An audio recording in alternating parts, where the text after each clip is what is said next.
Gracias. Bueno, pues yo les voy a contar un poco un paquete que estamos desarrollando desde la empresa IECO y que trata pues fundamentalmente de estudiar el impacto que tienen las sombras en un sistema fotovoltaico. Entonces, bueno, en primer lugar me voy a presentar yo así brevemente. Soy doctor en Estadística e Investigación Operativa por la Universidad de Santiago de Compostela y llevo trabajando en esta empresa, en IECO, desde mayo. Y respecto a la empresa, pues bueno, es una empresa que se dedica pues un poco al diseño de cómo gestionar y cuánto puede producir un sistema fotovoltaico. Y bueno, dejo por aquí un poco esta diapositiva para poner un poco de relevancia todos los proyectos que hay con Python dentro de IECO, ¿no? Entonces por ahí tendréis algunos ejemplos. Bueno, el cálculo de la producción para sistemas fotovoltaicos que os comentaba. En general, temas de materiales, gestiones de base de datos, diagramas, cálculo de coeficientes ya en temas más de optimización y modelos digitales basados en esos puntos líder que no sé si os suenan o no. Pero bueno, de lo que os voy a hablar yo fundamentalmente hoy es del proyecto en el que estoy involucrado, que es el cálculo de las pérdidas por afección de sombras locales. Básicamente, resumiendo, es qué ocurre cuando yo tengo un sistema fotovoltaico y una cierta parte de él se sombrea, pues por ejemplo, por la presencia de obstáculos cercanos a él. Entonces tenemos que estudiar un poco ese impacto. Bien, tenéis allí pues una foto, ¿vale? Supongo que todos, pues cuando os hablo de placas, paneles fotovoltaicos, pues os imagináis algo de ese estilo. Tenemos por ahí un tejado de una nave industrial con diferentes módulos fotovoltaicos pues que están ahí colocados en filas y con una cierta inclinación, como podéis observar. Bien, vamos a empezar primero yendo a la unidad más sencilla, ¿vale? Voy a intentar hacer una introducción lo más rápida posible del problema que tenemos detrás y luego pues cómo lo hemos abordado con Python. También, bueno, me gustaría que la charla también fuese interactiva, entonces cualquier duda que vayáis teniendo por el camino pues podéis preguntar y me paro un poco más a explicarlo. Ahí tenemos representado lo que sería un módulo fotovoltaico y cada uno de esos cuadrados azules que veis ahí pues serían las células fotovoltaicas que lo componen. En este caso tenemos 72 células distribuidas en 6 filas y 12 columnas. Entonces podéis ver con esa línea continua que empieza abajo en el menos de abajo y acaba en el más de arriba. Esa línea es la que nos dice cuál es el flujo dentro de ese módulo fotovoltaico. Entonces, imaginaros que todas las células están conectadas en una fila. La única diferencia es que aquí, pues para representarlo, pues las vamos poniendo una encima de otra, ¿vale? Pero el flujo va siguiendo una forma, digamos, de línea recta. Bien.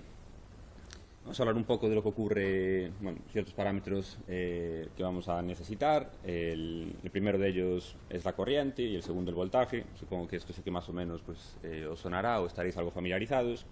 La corriente, pues, poniéndonos técnicos, se puede definir como la cantidad de electrones que circula por dicho circuito, y el voltaje pues, viene a ser la diferencia de potencial entre cada uno de los extremos. ¿Vale? Si pensamos en una célula, pues sería la diferencia de potencial al principio y al final de la célula. Si pensamos en un módulo entero, pues sería la diferencia de potencial en donde empieza a circular la corriente y donde acaba arriba del todo.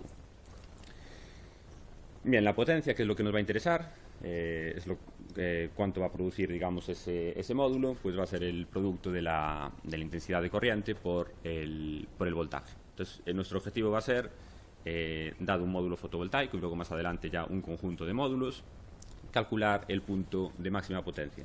El punto de máxima potencia va a ser el punto ideal donde nuestro sistema pues, producirá mayor energía. Me estoy cogiendo un poco con pinzas porque luego esa energía hay que transformarla, actúa por ahí un inversor, pero bueno, nos vamos a olvidar de eso y vamos a suponer que lo que vamos a producir es ese punto de máxima potencia, PMP o MPP en inglés. Vale, entonces volviendo a la intensidad de corriente y al voltaje, tenemos ahí cinco curvas. Cada una de ellas representa lo que se llama curva IV para diferentes valores de irradiancia, que ahora os voy a explicar lo que es eso de la irradiancia. Entonces tenemos en el eje X las Vs, ¿vale? El voltaje, y en el eje Y la corriente, la intensidad. Lo que vemos es que bueno, pues cuando aumenta una disminuye la otra, ¿vale? Y el objetivo, recordad, que es buscar el punto de máxima potencia. Entonces si os fijáis, pues por ejemplo en la curva que está más arriba, en la azul, pues nuestro objetivo va a ser buscar un punto donde el producto de la V por la I sea lo máximo posible. ¿Vale? Viendo un poco pues, cómo sale esa curva de esa célula, pues ya vais a imaginar que muy a la izquierda no va a ser, porque prácticamente, según nos vamos desplazando hacia la derecha, al principio está aumentando el voltaje y prácticamente no disminuye la intensidad, entonces eso nos va a interesar, pero ya cuando llegamos a ese punto, no se ve por ahí el ratón, sí, cuando llegamos ya por aquí a este punto, pues ya veis que aquí empieza a disminuir mucho la corriente a cambio de que aumente muy poco el voltaje. Entonces, bueno, si pensáis un poco, pues por aquí andará ese punto de máxima potencia. Sí, recordad, la potencia es el producto de la intensidad por el voltaje. Vale. Esta sería la curva, centrándonos nuevamente solo en el azul, sería ya la curva PV, donde ahora tenemos el voltaje en el eje X igual que antes, pero en el eje Y pasamos a tener la potencia en vez de la intensidad de corriente. Entonces era un poco lo que os decía al principio, la potencia crece casi linealmente, porque aquí vemos que prácticamente no disminuye la intensidad cuando aumenta el voltaje, pero luego llega un punto aquí en el que ya empieza a disminuir la potencia porque la intensidad disminuye a una velocidad mucho más rápida que de lo que aumenta el voltaje. Bien, entonces pues, el punto de máxima potencia sería el máximo de esta curva, ¿vale? Que aquí sí que se identifica pues, muy fácil, simplemente ver ese máximo, y aquí pues no es tan fácil, pero bueno, nos hacíamos una idea un poco intuitivamente de que iba a estar por esta zona. Bien, ¿por qué representé aquí varias curvas? Son diferentes curvas para la misma célula, pero como veis ahí en la leyenda, que bueno, igual son un poco pequeña, para diferentes valores de la irradiancia. La irradiancia podéis pensarlo, entenderlo como la cantidad de energía que llega a la célula, en este caso del Sol. ¿Vale? Se mide en vatios por metros cuadrados y ahí tenéis diferentes valores. Obviamente, cuanto menor sea, pues menor va a ser la potencia, ¿vale? Y por eso pues aquí las curvas IV cada vez está más abajo, y lo mismo ocurre con la curva de potencia, que cada vez está más abajo. ¿Sí? ¿Por qué os cuento esto de la irradiancia? Bueno, luego cuando hablemos de las sombras pues va a ser relevante. Bien, ahora que ya entendemos un poco cómo funciona una célula a nivel básico, tenemos que conectarlas entre ellas, ¿vale? Para dar lugar a ese módulo que veíamos antes, pues necesitamos conectar las células. Entonces, tanto células como luego módulos entre ellos se pueden conectar de fundamentalmente dos formas, en serie o en paralelo. Vale, aquí sí que no me voy a parar mucho. En serie se van a sumar los voltajes y en paralelo se van a sumar las intensidades. Sí, es análogo. Entonces, en este caso, lo que hay representado ahí es, pensad en esta curva azul, ¿vale? Continúa por aquí debajo de la roja. Esta curva azul es la curva IV que teníamos antes de la célula, ¿vale? Esta que teníamos por aquí. Y con lo que estoy representando con la línea roja es si conecto dos células iguales, en este caso, entre ellas en serie. Vale, fijaros que lo que hago es, pues para los valores de la intensidad, lo que tengo ahora es el doble de voltaje. La suma de los voltajes, en este caso el doble al ser iguales. Y en paralelo, pues es análogo. Vale, tengo por ahí en azul la curva IV de una célula. Si ahora vuelvo a tener otra célula exactamente igual y las conecto en paralelo, pues voy a obtener la curva IV de arriba. Vale, para cada valor del voltaje ahora voy a tener el doble de intensidad, la suma de las intensidades de las dos células. Bien, volviendo entonces a la irradiancia, necesitamos ser capaces de medirla de alguna forma. En un cierto momento del día, pues necesitamos saber cuál es la irradiancia que llega a esa célula para poder luego calcular o estimar el efecto del sombreado. Y para eso vamos a basarnos en la posición del Sol, que se puede medir de varias formas, pero una de ellas es mediante esos dos parámetros, que es el azimut y la elevación.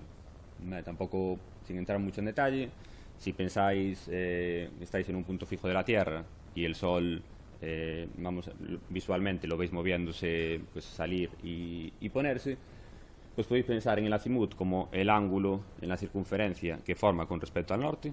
¿Vale? Si el norte está para allá, pues si veis el Sol más para allá, pues será un ángulo cercano a 0, y si lo veis más para allá, pues será un ángulo cercano a 180.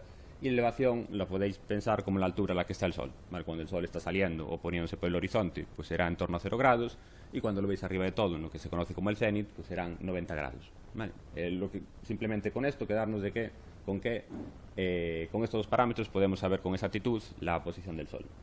y con esos parámetros vamos a poder calcular la irradiancia que llega a la célula. Vamos a dividir la irradiancia en dos, aunque tiene realmente más componentes, pero para simplificar nos vamos a quedar con dos componentes solamente, la directa y la difusa. La directa es la irradiancia, digamos, si pensáis en el rayo solar, la que llega directa a la célula, y la difusa es producida por lo que ocurre cuando los rayos del Sol llegan a la atmósfera, se empiezan, cierta parte de esos rayos se empiezan pues como a separar, por decirlo así, y se convierte pues en irradiancia difusa, que digamos no llega directamente a la célula, sino que llega, como su propio nombre indica, de forma difusa. Esto también va a ser importante a la hora del sombreado, porque podéis imaginar que si yo tengo un objeto que le da sombra a una célula entera, no va a llegar irradiancia directa, pero sí va a seguir llegando igualmente irradiancia difusa, ¿vale? Hay otro factor muy importante, que me lo voy a saltar en esta charla para tampoco aburriros con esto, que es la temperatura. ¿Vale? Simplemente la temperatura ambiental y por tanto también la temperatura a la que va a estar la célula es muy importante para la producción que tiene. ¿Vale? Pero no nos vamos a olvidar de eso, vamos a suponer que está a una temperatura estándar, que suele ser 25 grados, y listo. Ahora ya yendo al tema que más nos interesa, que es la importancia del sombreado, os voy a explicar primero muy rápidamente el concepto de diodo bypass, y luego vamos a ver ejemplos donde creo que va a quedar claro, o espero que se entienda, por qué es tan importante y cómo afectan las sombras a la producción. Aquí, si os fijáis, tengo la misma representación de antes, pero he añadido esas flechas aquí a la izquierda, ¿vale? Que van como subiendo para arriba. Básicamente lo que estoy representando aquí es que hay 3 diodos bypass, uno aquí, en este punto, al acabar las dos primeras filas de células, otro aquí al acabar las dos siguientes y otro al final. ¿Qué es esto de los diodos bypass? Bien, si la corriente está circulando en esa línea que he dibujado ahí, imaginaros que esta célula de aquí, ¿vale?, está sombreada del todo y que por esa célula no circula absolutamente nada de corriente, en la primera. ¿Qué ocurriría en ese caso? Bueno, si por aquí no circula nada de corriente, pensad igual en una tubería de agua, que yo creo que es un buen ejemplo para entenderlo. Si tenéis una tubería y yo bloqueo una zona y por esa zona no circula nada de agua, por el resto de la tubería tampoco va a circular nada de agua. Entonces es un problema, porque a nada que se sombree una pequeña parte, en este caso esta primera célula, el módulo dejaría de producir nada, ¿sí? Algo produciría porque estaría por ahí la irradiancia difusa, pero en la práctica pues vamos a suponer ahora que no produciría nada. Entonces, ¿qué hacen los diodos bypass? Los diodos bypass lo que hacen es, en caso de que eso ocurra, pues que la corriente, en vez de circular por esa célula, circule por el diodo bypass. ¿Vale? De ahí el nombre de bypass. Lo que hace pues es eso, como el nombre indica, un bypass para, pues en este caso, hacer que la corriente circule por aquí en vez de por aquí. ¿Vale? Entonces aquí lo que ocurriría es que si esta célula está completamente sombreada, estas dos filas no producirían nada, la corriente circularía por aquí, pero de aquí para arriba sí que seguiría produciendo. ¿Sí? ¿Esta idea se entiende? Vale. Sí.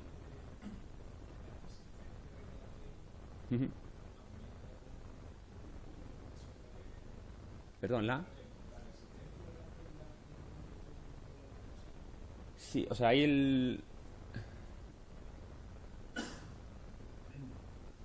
la resistencia... La resistencia, no sé. O sea, lo que vas a producir menos, desde luego. Pero sí, claro, sí, que disminuye. Sí. Vale. ¿Alguna pregunta más aquí?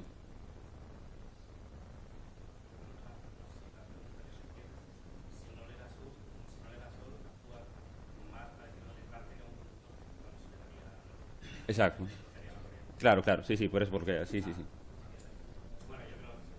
Sí, yo te escucho bien, ¿eh? No sé si por la grabación y tal, pero... ¿Sí?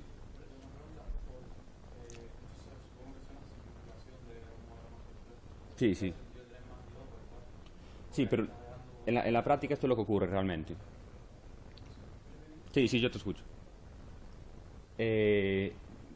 No en ese caso no es una simplificación, esto es un módulo bastante realista y, o sea, entiendo la pregunta. Lo ideal pues parece ser que haya un diodo bypass en cada una de las células para así maximizar la producción, pero eso luego en la práctica no es viable hacerlo, ¿vale? Por por ya cosas técnicas de cómo están distribuidos. Sería lo ideal, pero en la práctica no es. Entonces, en este caso sí que es bastante realista. Los módulos, bueno, en vez de 72 células que tenemos aquí, lo que sí suelen tener pues es igual el doble y están conectadas en paralelo, pero bueno, aquí para no complicarlo pues dejé la conexión en serie, pero sí que suele ser estándar en este caso que haya 3 diodos bypass, ¿vale? De hecho, a cada uno de estos conjuntos de células que están protegidos por un bypass le llamas un módulo. Pero sí, idealmente pues si tuviésemos un diodo bypass en cada célula, pues la producción pues sería mayor, claro. Iba a decir solo una aclaración. Sí. Está el bypass está también porque si no la célula te consume. Sí, por eso aumenta la resistencia. Quiero decir que si no tienes ese diodo bypass y tienes otro panel solar, esa resistencia te va a comer la energía del panel solar, ¿no? Sí. Porque hablabais ahí de tal, y no está solo para que no circule la energía, sino para que no te la coma. Sí, de hecho ahí también hay un problema de temperatura, que es que cuando se sombrea por completo, también la temperatura puede crecer mucho y también puede dar problemas eso, sí, efectivamente. Vale, pues el ejemplo que os quería poner aquí es, también esto sí que es un poco una simplificación, pero bueno, para que se entienda un poco la idea. Tenemos el caso de arriba, en el cual es representado por este cuadrado negro el sombreado que habría en ese módulo. Entonces fijaros que aquí estoy sombreando pues unas 72 células, en concreto pues un 1,4% total del módulo, y aproximadamente, vale, haciendo muchas simplificaciones, pues llegamos a que el punto de máxima potencia es 275. Fijaros que yo aquí estoy sombreando un 1,4% del módulo, y en este caso de aquí abajo, que ahí igual no se va a apreciar mucho, estoy sombreando un 10% de las células de la primera fila, ¿vale? Esto de aquí abajo. Entonces estoy sombreando del módulo pues 1 entre 60, porque tengo 6 filas, que sería un 1,7%. ¿Vale? Un porcentaje del módulo sombreado mayor que en el caso de arriba. ¿Qué ocurre? Que sin embargo aquí la producción es mucho mayor. ¿Vale? Este ejemplo pues también lo cogí un poco a propósito, pero la idea es que al estar esta célula completamente sombreada, por aquí no va a circular corriente y se va a activar el diodo bypass, y entonces lo que va a producir son estos dos submódulos de aquí. ¿Vale? Sin embargo, aquí abajo este impacto es pequeño en cada una de las células de forma individual. Por aquí aún va a circular corriente, lo puse un poco más claro porque va a circular menos, pero algo va a circular y bueno, va a producir más potencia al final. ¿Sí? Entonces con esto quiero un poco motivar el problema al que nos enfrentamos, que no es simplemente saber qué porcentaje de sombreado hay y hacer una regla de 3, ¿vale? Sino que hay que ir un poco más al detalle, célula a célula. Vale, aquí tiene otro ejemplo, pero bueno, igual ya es también un poco redundante. Aquí sombreaba pues 6 células, que serían todas las de la derecha, y aquí pues todas las de abajo. Vale, aquí abajo hay un porcentaje de sombreado mayor, un 16,7, de hecho el doble, porque tendríamos 12 células, y aquí pues solo tenemos 6. Vale, ya por irnos a un ejemplo extremo, pues aquí, insisto, es una simplificación, la producción no sería exactamente 0, pero bueno, en cuanto a la irradiancia directa, pues podríamos suponer que por aquí no va a circular nada de corriente y este módulo no va a producir.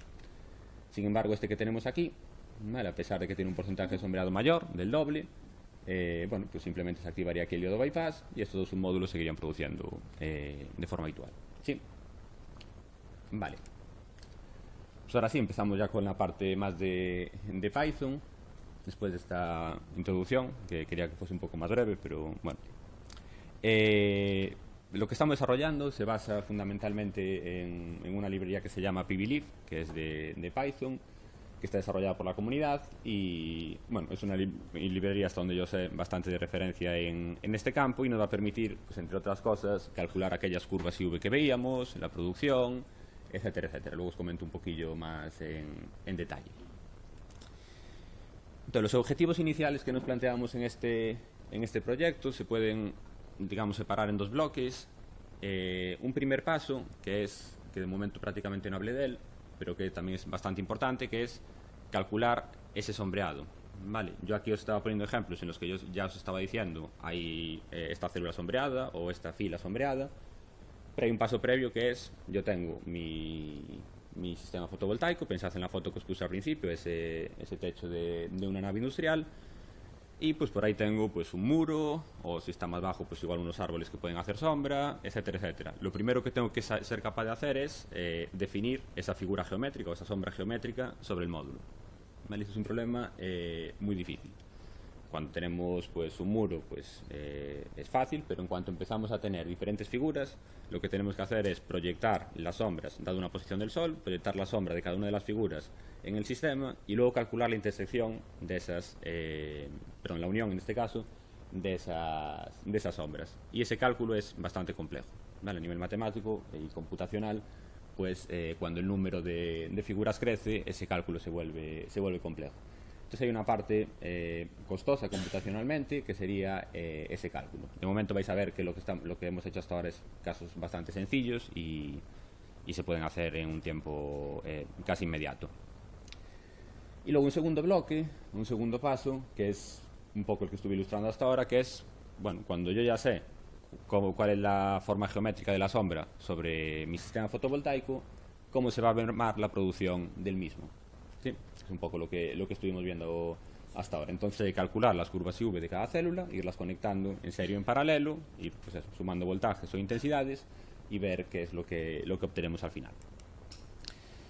Bien, respecto al código, bueno, puse aquí algunos ejemplos para ilustraros un poco qué es lo que estamos haciendo. De momento, pues aún estamos trabajando en ello, no hay ningún paquete ni ningún código en GitHub, por eso no puse ningún enlace. Pero bueno, la idea es tener un paquete lo antes posible funcional, que sea así algo más básico, publicarlo y luego ya ir trabajando sobre él. Entonces, bueno, pues tenemos funciones del estilo que os comentaba en ese primer bloque, que es pues calcular el porcentaje de sombreado de un módulo, y para eso pues hay por ahí funciones que necesitamos puramente geométricas, ¿vale? Pues calcular la intersección entre una recta y un plano, ver si un punto está, por ejemplo, por encima o por debajo del plano, ¿vale? Pensad que no es solo la sombra que producen los diferentes objetos que están, sino que si yo tengo un módulo con esta inclinación, ¿vale? Y el sol ya está por aquí a esta altura, pues aquí tampoco va a llegar irradiancia. Entonces también tengo que fijarme en la posición del sol. Luego funciones de PBLIF, por ilustraros también un poco qué tipo de funciones tienen, aunque evidentemente tiene mucho más que esto, que nos permiten pues fundamentalmente calcular las curvas IV con diferentes modelos que necesitan diferentes parámetros que los podemos calcular también con otras funciones que tenemos por aquí, ¿vale? Pero aquí bueno, tampoco me quiero parar mucho, que ya son cosas bastante técnicas. Y luego pues funciones del estilo combinar células en serie o lo que ya se conoce como un conjunto de células en serie, una cadena o un string, combinarlos en paralelo, ¿vale? Básicamente pues funciones que nos permitan pues sumar los voltajes o las intensidades, y teniendo en cuenta por supuesto los diodos bypass. Bien, la situación actual en la que estamos, como os decía, es un caso muy sencillo, pero hemos validado el código comparando los resultados con otros de referencia, y partimos de la base de que solo tenemos un obstáculo, ¿vale? De momento algo bastante sencillo, un muro, vamos a suponer, de longitud infinita, ¿vale? Lo suficientemente grande como para que cubra todo lo que tenga que ver con el módulo, con una cierta altura como un parámetro, pero con la ventaja para nosotros de que está situado al sur de los módulos, ¿vale? ¿Qué nos va a permitir esto? Si yo tengo mis módulos orientados al sur y yo aquí tengo un muro también orientado al sur, la sombra que se va a formar sobre ese módulo siempre va a ser de esta forma, ¿vale? Por ejemplo, como el caso que tenía aquí abajo, siempre va a ir de abajo hacia arriba de forma, digamos, en forma de rectángulos. Entonces, bueno, eso nos facilita bastante luego el cálculo para empezar y validarlo. Empezamos con un solo módulo, ¿vale? Simplemente pues poníamos ahí el módulo con la orientación y con una cierta inclinación, y vimos pues que con diferentes inclinaciones pues obteníamos resultados coherentes. Ahora hemos extendido esto ya a varios módulos, ¿vale? El número que sea, conectados tanto en serie como en paralelo, ya tiene un sistema completo, pero en este caso de momento nos mantenemos con módulos planos, ¿vale? Con inclinación 0. ¿Por qué? Bueno, porque si yo tengo varios módulos, como podéis ver si volvemos aquí a la imagen del principio, ¿vale? Pensad en estos módulos que están inclinados. Si os fijáis, veis que cada uno de ellos pues, produce por ahí una sombra. Si están lo suficientemente pegados, o dependiendo de la posición del sol, pues se pueden sombrear unos a otros. Entonces eso tendríamos que contemplarlo y de momento aún no lo contemplamos. Por eso estamos empezando con inclinación cero en el caso de tener varios módulos. Bien, y de cara al trabajo futuro, que sería lo que queremos continuar haciendo ahora, queremos primero generalizar un poco más el código antes de publicarlo y tener una base más amplia, digamos, que sería, ahora que ya hemos considerado varios módulos, pues aquí en segundo lugar contemplar diferentes orientaciones. Vale, de momento ahora es el caso sencillo, que están todos orientados al sur. Y el primer caso, pues, que tenemos por aquí, que es generalizarlo a más obstáculos. ¿Vale? Lo que os decía antes, pues ya tenemos un muro que se puede ver como un rectángulo, pues vamos a poner, por ejemplo, un árbol, que lo podemos aproximar como dos rectángulos, calcular la sombra que produce cada uno, la unión de esas sombras, etcétera, etcétera. Vale, ya irnos un poco algo más complejo.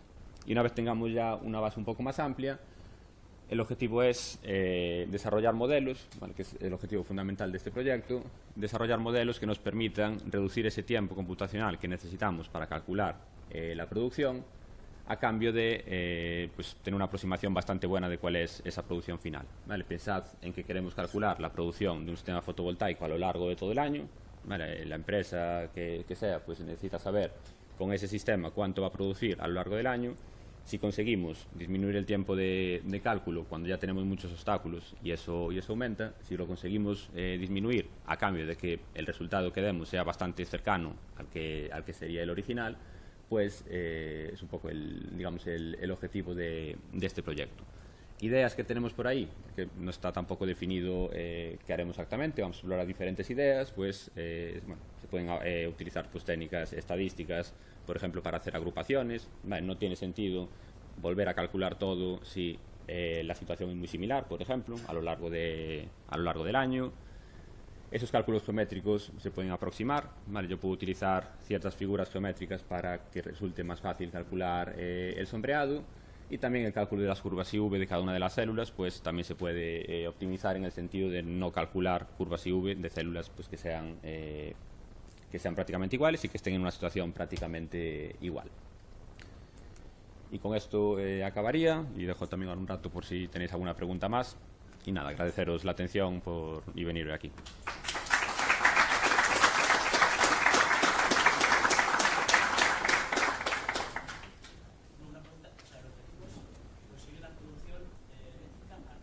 Sí. ¿También estáis pensando en, por ejemplo, bajarse? ¿Se me oye o...? Ah, vale. Sí, yo oigo.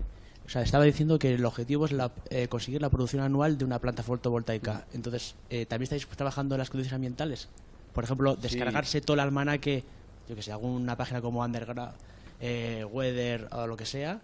Sí. Y luego, como tienes los 10 años anteriores, predecir cómo va a ser ese año y sacarla en función de la temperatura, humedad, lluvia, etcétera, etcétera. Sí, eso es interesante. Yo aquí toda esa parte me la salté, pero digamos, desde que tenemos la posición del Sol calculada hasta la irradiancia directa, difusa y más componentes que hay por ahí que llegan a la célula, hasta ese cálculo, hay un proceso por el medio importante. Entonces, por ejemplo, la irradiancia difusa depende fundamentalmente de la meteorología que hay en ese momento, de cómo un día pues, más nublado se difumina más la energía, un día menos nublado y con más sol, pues habrá más directa y menos difusa.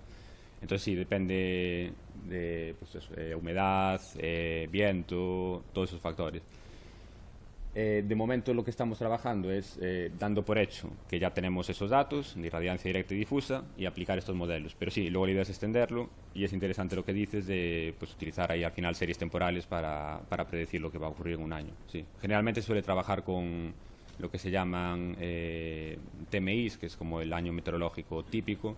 Yo he trabajado con Acomode y trabajas en almanaque, es público y como calculas los 10 años anteriores, sí. Ya predices lo que va a pasar, te fías. Claro. Pero ya te da la predicción o la puedes hacer tú.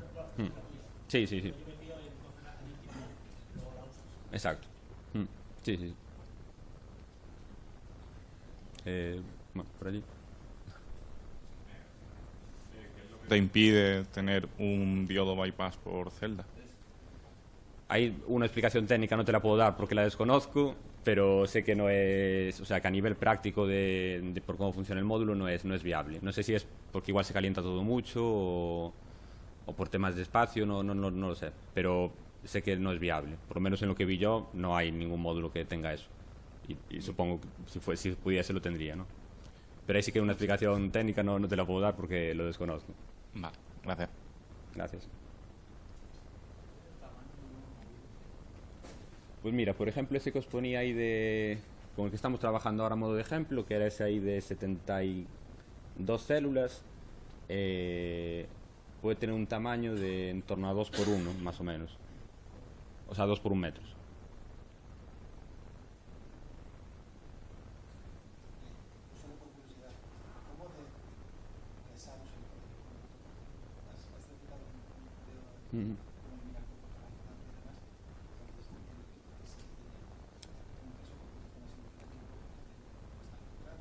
Sí, o sea, por ejemplo, con el código que tenemos ahora, que tampoco está de momento optimizado ni nada, solamente con ese obstáculo, en simular todo el año, hora a hora, ¿vale? Que serían todas las horas del año, pues esto nos puede llevar en este ordenador 6 minutos o así.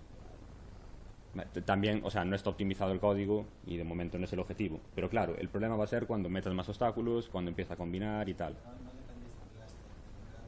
No, sí. Sí. ¿Por ahí? Ahí.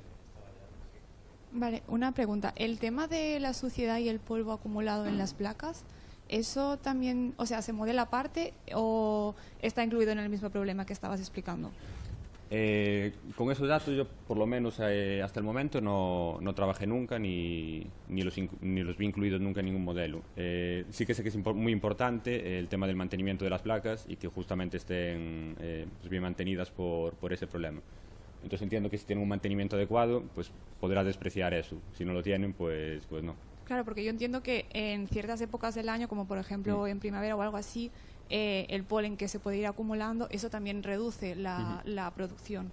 Entonces, por eso, no sé si ya va un poco ligado a la estación del año y el viento que puede haber, o es completamente aparte y es como después de aplicar todo eso.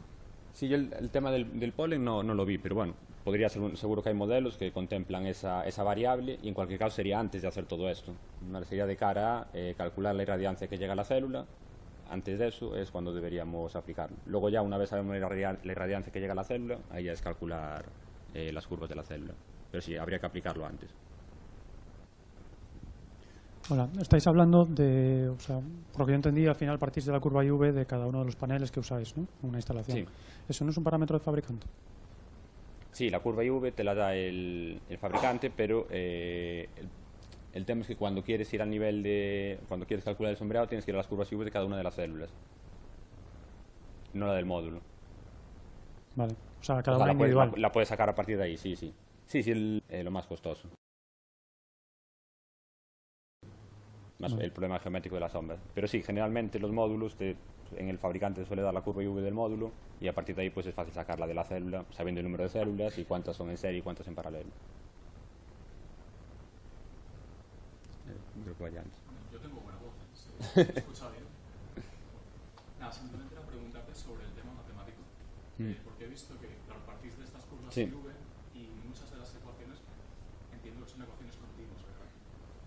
¿Ese es el motivo por el que es posible que el código sea un poquito pesado o requiera? O sea, ¿tenéis pensado hacer algún tipo de machine learning aplicado ya que tenéis tantas informaciones? Sí, de momento nuestra idea es no meternos ahí para nada, o sea, por lo menos en esta primera etapa, es utilizar en concreto pues, estas dos funciones de pbelief y no meternos en el modelo que hay detrás a la hora de calcular las curvas IV. Como que vamos a suponer que eso es algo que nos viene dado, en este caso por pbelief, podría ser con otra librería y de momento no queremos meternos aquí dentro del modelo, pero sí, al final ahí tienes por ecuaciones diferenciales y seguro que hay margen para optimizar. De hecho, estas dos funciones utilizan modelos diferentes y tampoco tardan exactamente lo mismo ni devuelven exactamente lo mismo. Entonces ahí habría margen, pero sería más adelante para nosotros.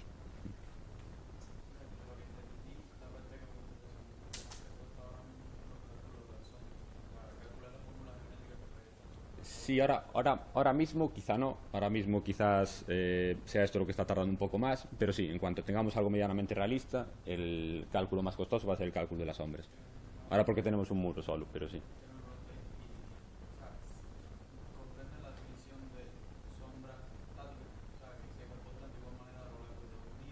Ujú.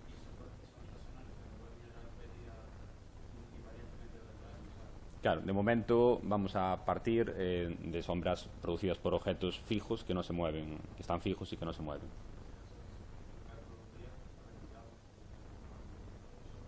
No, no se mueve el objeto, pero el sol se va moviendo. Entonces la sombra que produce se mueve, claro, claro. Pero luego a mayores pues puedes tener sombras producidas por objetos que se van moviendo. Pero eso sí que ahí de momento no vamos a meter. Claro, son objetos fijos, las nubes, por ejemplo.